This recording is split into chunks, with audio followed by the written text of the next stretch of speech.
promotor de justiça, Luciano Furtado Loubé, em audiência pública virtual realizada pela Lemes, defendeu a mudança de legislação diante do alto número de queimadas no Pantanal. Segundo o magistrado, se faz necessário um plano de prevenção e combate a incêndio e uma lei que contemple as particularidades do bioma pantaneiro.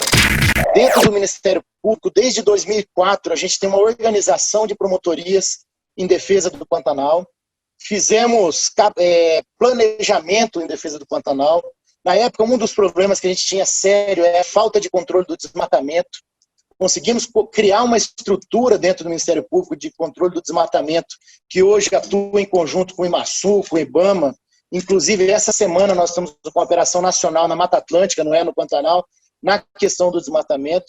E eu acho que na mesma linha de articulação que a gente criou nessa questão do desmatamento, nós precisamos trazer também para a questão das queimadas. Eu sei que o governo do estado já está capitaneando isso e a gente coloca o Ministério Público à disposição para contribuir nisso também. E já em 2004, os cientistas avisavam que cada vez seriam mais dramáticos os incêndios e as cheias no Pantanal por conta das mudanças climáticas. A gente tem que se adaptar a essa nova realidade. E a gente tem que reconhecer que o que nós estamos fazendo não está sendo suficiente. Então tem que ter um esforço coletivo. O desafio é imenso, como foi falado aqui pelo IBAMA, as áreas são extensas, e eu acho que é o momento da gente pensar em construir pontes. Como disse o nosso comandante do bombeiro, construir pontes, ouvir o pantaneiro, que está lá há séculos e conhece aquela situação. Não ignorar a academia, os estudos que já apontavam essa situação. Aliar com as atividades econômicas que desenvolvem no Pantanal, especialmente o setor de turismo também, e o poder público como grande capitaneador nessas situações. Reconheço que é necessária a questão, eu vou falar um pouquinho da responsabilização na área civil e criminal, como o secretário falou, a responsabilidade administrativa do IMASU e a civil e criminal acaba sempre caindo para o Ministério Público. E aí, secretário, eu queria registrar a necessidade da melhor comunicação desses autos de infração feitos pelo IMASU ao Ministério Público.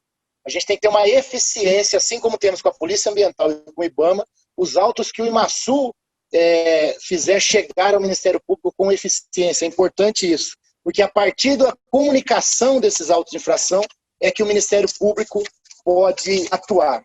E dentro disso, antes de falar dessa atuação, eu queria lembrar que o Código Florestal, no artigo 39, já diz que os órgãos públicos do CISNAMA devem elaborar, atualizar e implementar planos de contingência para o combate aos incêndios florestais. Então, uma é a atribuição dos órgãos públicos. E cabe ao governo federal, no artigo 40, criar uma política nacional de manejo e controle de queimadas. Mas isso não impede, secretário, e aí fica a minha primeira sugestão, eu sou um cara muito prático, uma legislação específica para o Mato Grosso do Sul, duas legislações. Uma para enfrentamento de incêndios, criar uma política estadual de combate e prevenção ao incêndio, partindo de uma lei, vindo ao decreto. Nós temos experiência, por exemplo, o Espírito Santo tem um decreto 2.704 que trata disso. O Minas Gerais tem a lei estadual 10.312. Então nós temos estados, porque enquanto a União não legisla, o Estado, por ser uma questão ambiental, tem competência plena de legislar nisso. Então o Estado tem essa competência plena.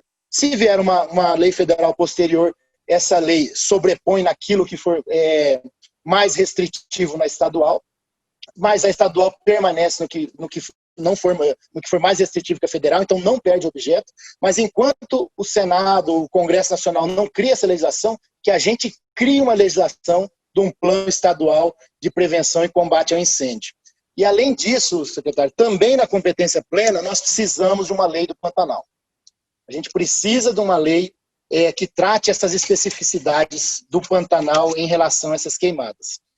Tratando um pouco só da responsabilidade civil, que é essa de reparação do dano, registrar que o Ministério Público do Mato Grosso do Sul desenvolveu, além da obrigação de reparar o dano, uma nota técnica de valoração do dano ambiental específico para o bioma Pantanal, envolvendo ali os serviços ambientais que são perdidos quando acontece um desmatamento, uma queimada, e também nessa questão de emissão de gases de efeito estufa em razão do desmatamento e queimada. E essa nossa nota técnica está sendo hoje avaliada junto com outras notas técnicas do Brasil para criar uma metodologia nacional pelo Conselho Nacional do Ministério Público. Eu coordeno um grupo de trabalho dentro da Comissão de Meio Ambiente do Conselho Nacional do Ministério Público, seguindo essa questão da valoração do dano ambiental, porque não basta, e aí eu quero registrar aqui, nos casos dolosos, de má fé, um cidadão que coloca fogo num período como esse tem que ser punido exemplarmente.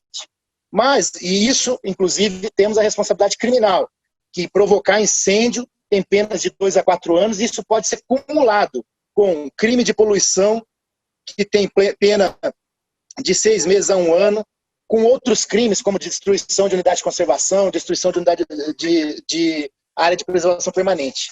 Mas o grande desafio, me parece, pelo menos eu tenho conversado com as pessoas que mais entendem disso, é que, diferentemente de desmatamento ilegal, por exemplo, que o cidadão sabe que ele está fazendo, no Pantanal hoje, a maioria dos incêndios não vem daquela situação dolosa, no sentido de fazer limpeza de pastagem. São várias outras causas, todas humanas, todas necessárias enfrentar, todas necessárias responsabilizar, mas que nos impõem uma nova visão de como atuar nisso, especialmente atuar de forma preventiva. E aí, na minha fala, eu encaminho algumas sugestões aqui. A primeira delas eu já passei, que é criar esse plano estadual de prevenção e combate aos incêndios, né? A segunda é que o decreto nosso estadual 9.949 de 2000, que cria o Comitê Interinstitucional de Prevenção e Combate aos Incêndios, o comitê foi reativado, né, funciona, mas esse comitê tem a obrigação também de criar esse programa para o combate aos incêndios. A gente precisa de um planejamento. O incêndio que está acontecendo esse ano, já vimos que todos os órgãos estão empenhados em acontecer. O que a gente tem é que se preparar para o tempo futuro. Então, para o tempo futuro, é muito importante que esse comitê ganhe força. Já indico aqui, secretário, a possibilidade do Ministério Público passar a integrar esse comitê, que não integra hoje, caso seja entendimento do governador, e ampliar esse comitê para que o Ministério Público faça parte. Uma outra sugestão prática que eu coloco é a unificação da informação existente sobre esses incêndios. O que eu quero dizer com isso? Nós temos lá o IBAMA trabalhando com geoprocessamento, nós temos o IMASU trabalhando com geoprocessamento, nós temos universidades trabalhando. A gente precisa compilar e conciliar todo esse conhecimento das causas e do que fazer daqui para frente. Especialmente verificar se é possível, já andei conversando com algumas pessoas da área da ciência, identificação via geoprocessamento as massas onde é possível que venha acontecer novos incêndios. Uma coisa bem prática que eu conversei com o nosso pessoal do nosso núcleo de geoprocessamento. Identificar onde queimou esse ano e onde não queimou, e concentrar onde não queimou, porque pressupõe-se que onde não queimou tem uma massa acumulada que pode ter um maior risco. E aí, dentro disso, nessa legislação, eu acho muito importante conseguir o apoio dos proprietários rurais na questão dos aceiros e outros tipos de prevenção, inclusive de brigada voluntária, né? A questão de orçamento para essas atividades, acho que é importantíssimo a gente trabalhar na questão do orçamento. Um programa estadual de conversão de multas, como o secretário disse, para que as multas aplicadas, ao invés de entrar no caixa do Estado, possam ser convertidas em bens ou serviços no combate a esses incêndios, porque a legislação nos permite isso, que ao invés de pagar e depositar na conta do Estado, que tem que ter licitação, contratação, limite de pessoal, o próprio empreendedor possa doar um caminhão, doar uma motobomba, doar equipamentos para esse combate, né? Secretário, a questão de desvincular os recursos previstos lá no fundo do SNUC, que nós temos lá alguns milhões, a gente precisa destravar esses recursos para que pelo menos isso possa ser utilizado em prol das unidades de conservação.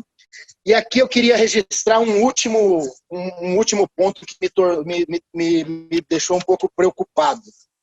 Foram citados aqui pelo IBAMA 90 brigadistas. mais 42 cedidos. No levantamento que o coronel que o comandante do Corpo de Bombeiro passou, eu contei mais ou menos 600 pessoas. Foram 1,5 milhão de hectares queimados. Se a gente colocar aqui 600 pessoas no combate, são 2.500 hectares para cada pessoa que está trabalhando no combate ao incêndio. Temos que trabalhar com a prevenção, mas temos que pensar em um programa emergencial de contratação de brigadistas estaduais no volume necessário para esse tipo de situação. Acho que teríamos que pensar nessa situação, não sei se isso já é regulamentado ou não no Estado, mas uma contratação realmente de brigadistas, assim como tem o Previfogo, mas com um número considerável. Porque 2.500 hectares para cada pessoa que está nesse combate, é claro que o incêndio não acontece ao mesmo tempo, tudo, mas eu acho que é perceptível que falta equipamentos e pessoas para esse combate. Era essa a contribuição que eu tinha para dar essa audiência pública e agradeço e coloco de novo o Ministério Público à disposição. Muito obrigado.